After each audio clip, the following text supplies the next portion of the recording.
Hey friends, I am Lisa Haley. I am on a debt-free journey and I'm bringing you along for the ride, such as it is.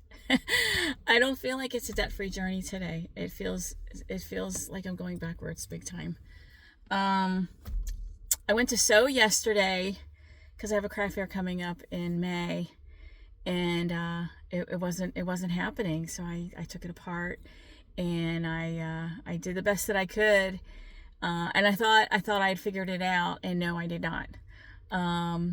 So I worked on my avocado pit pendants instead, because that's one thing I'm going to be doing besides clothing.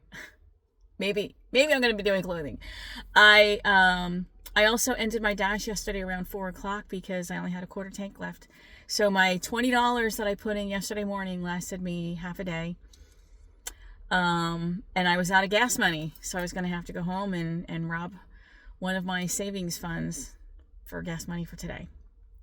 I called around a couple of different fabric stores because I know they do sewing machine repair, and the one place that's not too far from me, they're like, oh yeah, the guy who does it, he comes once a month and he's coming on Monday. I'm like, that's great. Oh, but he's all booked up until May 13th, and the craft fair is May 23rd. That's not going to work. I found a sewing machine on Facebook Marketplace for $40. I'm like, yeah, that would work. And it was not available anymore. And I was referred to a couple different people that do sewing machine repair, but like 45 minutes away, an hour away, 2 hours away. Seriously, y'all, if you're looking for guaranteed work, get into sewing machine repair. There's like, it's big need. I can tell you straight up. I don't know where you live, but big need. So I came to the thrift store where my sister volunteers, because I remember the last time I was here, I saw a sewing machine. I'm like, please. And no, it's not here anymore. So to appease myself, I bought some ties, because I'm collecting ties to make a tie project, either one or different tie projects. So here's what I got. So, and they're all like the silky soft fabric, because I don't like the texture of the other ones. So I got this one. They're really pretty. And this one. And I got this one. Ooh.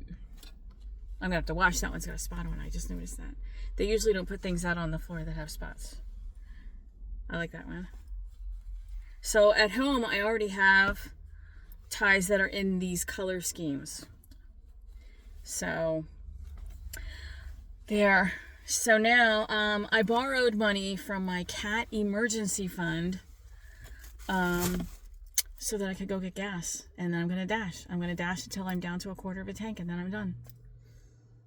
And that's it. That's my so-called debt-free journey. All of my envelopes for this week, all of my expense envelopes are empty. I've used it all up. The ones that I even had money in, some of them I didn't even put money in. I'm out of gas money. I'm out of grocery money. I spent all the money for cats because my son is in between jobs. He just started a new job, but he hasn't gotten paid yet. So I gave him some cat food and kitty litter. So I spent more than I normally would have. I would have had money left over. So there's my debt-free journey. But next week will be better. It will. That's, you know what, I just keep recording all this stuff because the little tiny baby steps when you're saving, it helps to see that, to keep you going. And even though the debt's not going down a lot, it's going down, because that's the number one. I pay all those first. Okay, I'm gonna go dash.